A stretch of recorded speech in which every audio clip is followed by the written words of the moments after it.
Thank you for joining us. My name is BJ Murphy, publisher of Neuse.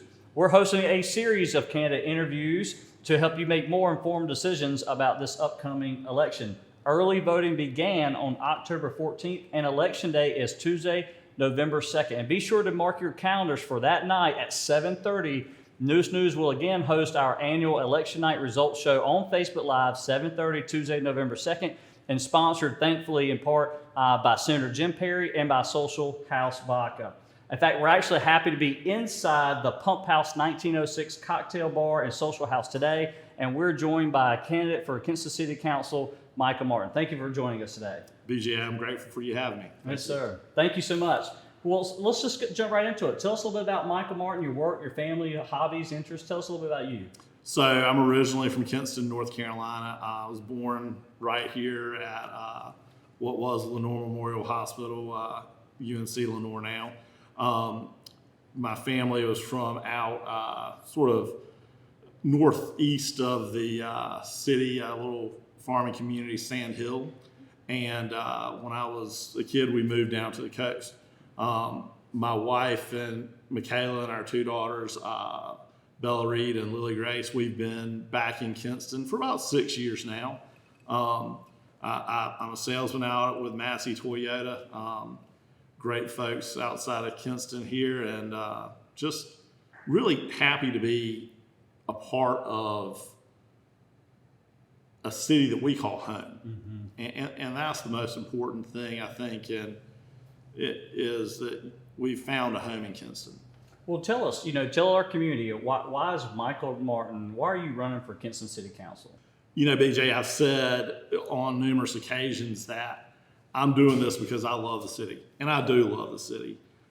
But you reach a point where I don't think love is enough. Faith without works is dead. And I felt compelled to be a part of the renaissance of Kinston. I've seen so many of my friends and so many people that I respect serve our community through various means, mm-hmm. volunteering, and then actually serving in public office, as you did for many years. And if I believe in my city and I believe in the people that have gone before me, then I feel compelled to serve in that manner. And that's really at the center of it, is I love this city, but you reach a point where you have to put yourself in the arena and you have to serve in order to fulfill my dream of the city. Mm-hmm. Yeah, I mean, as I know I'm going to end the show with, we're very thankful for anybody willing to put their name on the line to run for office, right? Because it takes a lot. And you're right, there is much more than just loving your community. It's something about putting your hands to do the work. So when I first moved back to Kinston, people would ask from time to time, do you think you'll ever serve? Do you think you would be interested in serving in public office? And I really at the time had no desire, because I felt in order to adequately serve, to give the city what the city deserves, because this is not our city council, this is the people's council. Mm-hmm. In order to give the people what they deserve, I needed to first integrate myself in our community. And you do that by volunteering, you do that by becoming part of a church family, you do that by establishing yourself in the community, whether it's through your work or your service. And fortunately, in the very beginning, I got to be a part of the Male Motivational Monday at Northeast Elementary, and you and I participated in that together. And it was through Felicia Solomon, who I think is a tremendous advocate for our city, and particularly the children of our city. And that began sort of the path that has led me to this point.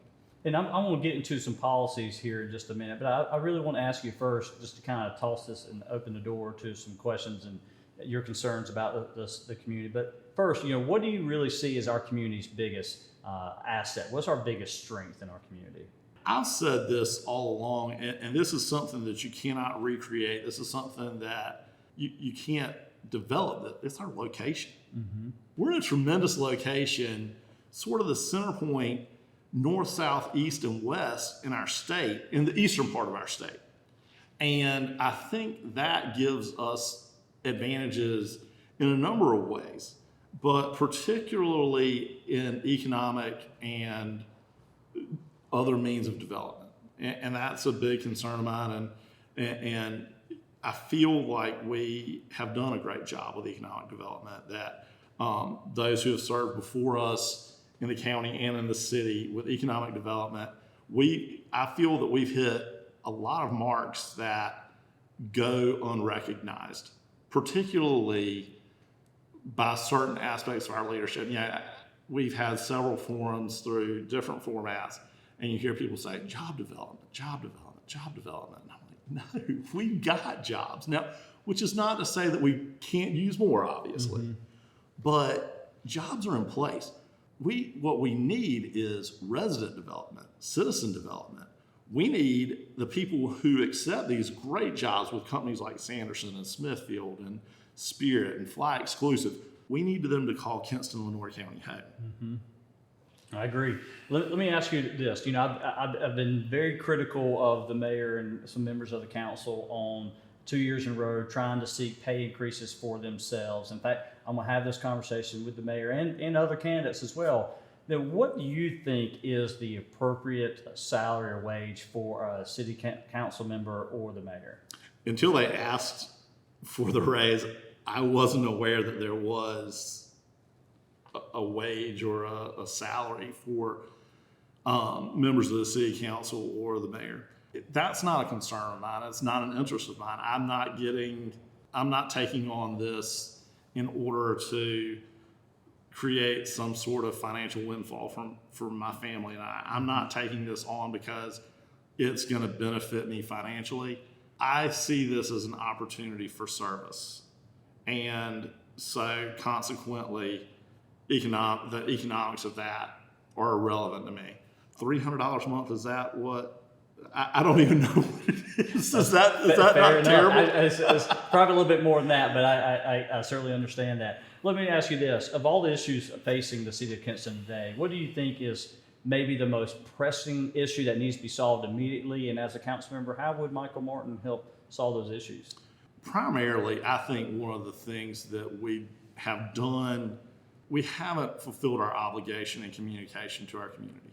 I feel that we need to make sure that we have an informed citizenry so that they may be able to be aware and be informed voters down the road.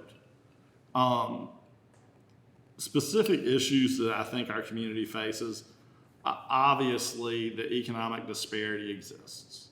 And I don't know that most of the issues that we face as a city at large are issues that necessarily a city council and a mayor can address individually. I think a lot of those things have to be done in conjunction with, state and even the federal government.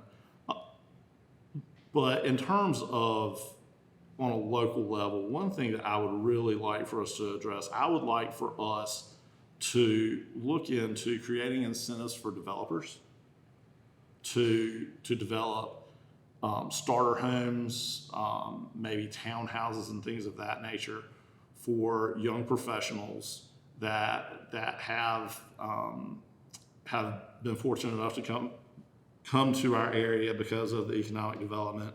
And I want them to find a home here, because what that's going to do is it's going to be a booster for economic development downtown. You're going to see, if there are people here, then retailers and restaurants will come. Mm-hmm. If the people call Kinston home, then you're going to produce tax revenue. And that I think is probably Our most pressing issue is managing our budget and creating new forms of revenue so that we do not continue to use property tax as a means to offset budget deficits. And ultimately, what I think some people would say is a weapon against our citizens. Right now, you've got three major department heads without a department head, three major departments without a department head. The city manager, of course, the police chief, and the planning director. Which of those three do you think is most pressing or most critical to fulfill now? And what is it that you're looking for in that role? I would say the town manager and the chief of police are probably the two most pressing. The town manager, I think, helps create an identity and direction for the city, obviously working in conjunction with the city council and the mayor's office. If we want to see the type of development downtown, if we want to see the type of residential development that we hope for, then I think the city manager is going to be the most pressing. That being said, what I think we need to look for is integrity. First of all, we need someone who functions in front of the camera and behind the scenes in the same way. Secondly, we need transparency. We need to know that he's fulfilling the needs and the desires of the city, the citizenry, and the leadership to the best of his ability and to the best of his means. Mm-hmm. When you go to the chief of police, I think that in and of itself is probably the most scrutinized position in any city anywhere, particularly given the climate that we face as a society today. I think that we need that same integrity with the chief of police, but the ability to communicate to the citizenry. My biggest concern with law enforcement, and there's been a great deal of discussion in regards to this, is our boots on the ground, their ability to integrate with all of the people of Kinston, all parts of the city, and that we know the wants, the needs of all of our citizens. The one thing that I've said repeatedly is safety and peace are a right. And everyone in this city has the right, when their head hits the pillow at night, to feel safe and to feel comfortable. Mm-hmm. And I hope that that's where we are. I don't know that that's where we are, but I hope that's where we go when we establish new leadership. Well, and a while ago we were talking about jobs and some vacancies and trying to get new jobs and things like that. Right now, though, there are some small businesses that are looking for employees so much that several of them have started closing on Mondays, which is something I've been here 41 years. I've never seen before. I mean, I've seen businesses not open on a Sunday, sure, but never close on a Monday, and we've had several of those happen. What is it you think is happening there? How is it you think the city can help solve that? Is there anything the city can do to help solve that problem? Man, it's funny that you bring that up, because I cannot tell you how many times on Monday morning I've turned right on Heritage Street, and about a block down, I'm like, man, Lubbock's open today. What am I doing? It's a sad situation we're in right now. And this is one of the things that we talked earlier, and I'm not confident that the city really has the ability to change people's mindsets in regards to work. I feel like leadership should advocate for restructuring of social benefits. I think when a family faces poverty and they're thrown a lifeline in the form of social benefits, but they know that if I go get a job, regardless of, whether it takes me out above the poverty level, my benefits are cut so drastically that I lose the ability to make ends meet. Structurally, there's a problem there. I've said on numerous occasions, and I firmly believe that if you go out and get a job, then certainly you don't need the full benefit, but I feel like that benefit should be in place to put you in a better place, to encourage you to go to work. So I know that's sort of dodging the question a bit, but I'm also going to be honest, and that's something that I set out to do when I began this campaign, is I'm not going to sit here and tell you that, I'm going to set the world on fire. I want you to know that the things that I have answers to were the things that I'm aware of and educated about. I'm going to give those things my best effort. The things that I'm unaware of, the things I'm uneducated about, I'm going to get out there and do my best to learn and provide you the leadership you deserve as an individual, as a city collectively. Well, and as you think about, as we wrap this up, I mean, are there any last things you want to make sure the community knows about you, or what's your focus on day one? Give us a kind of a closing argument why people should vote for Michael Martin for Kinston City Council. I firmly believe that we live in a wonderful city. I love the city of Kinston, and the one thing that I think more so than anything else is I want to share what a great place we live in. Right. I want to share, from the mountains to the coast, people need to understand that we live in a hidden gem in eastern North Carolina. Kinston is a wonderful place to raise your family.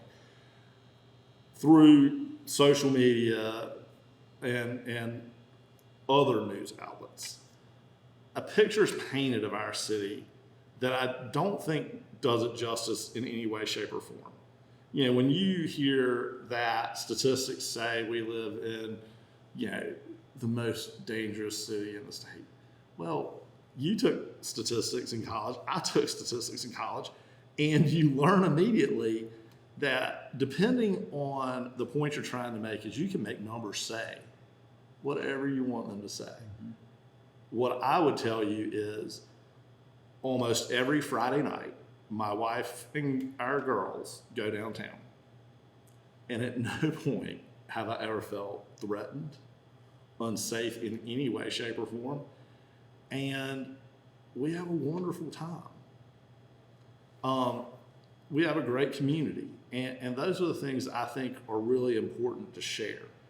The issues that I think need to be addressed, I think we need to do a better job of making sure that our citizenry is aware of the things that are available to them. I think that we have a gym in Lenoir Community College. I think that the programs and concepts that they can share with our young people and older people that make them more prepared for the workforce. I think it's a tragedy that they're not more aware and they're not making better use of those things. Man, we could sit here all day and discuss it, and we have on numerous occasions, and I hope that we get to again for a long, long time. But I want the city to know that I care about the city, and I care about every person that calls this city home. And that's why I'm here. I'm here because I care. And I look forward to trying to work with you to make the city a better place. Perfect. Well, thank you, Michael Martin, for your willingness to run for office, for your willingness to serve if you get that choice, and thank you for being here today. We also want to say thank you to everyone here that's watching this broadcast. Please remember to join the Neuse team on Tuesday, November 2nd, election night. At 7:30 on Facebook Live, we will host our annual election night results show. Facebook Live, 7:30, Tuesday, November 2nd, sponsored by Senator Jim Perry and Social House Vodka. And early voting is happening right now. So please exercise your right to vote. In fact, make sure you go and check out on newsnews.com, subscribe to our free daily newsletter. And if you don't mind, if you like breaking news, when we have breaking news, we've got a text alert system. Just text the keyword NN to 484848. That's NN to 484848. And I want to say a big thank you to all of our sponsors. You're about to see them. And certainly have a great day. Thank you so much.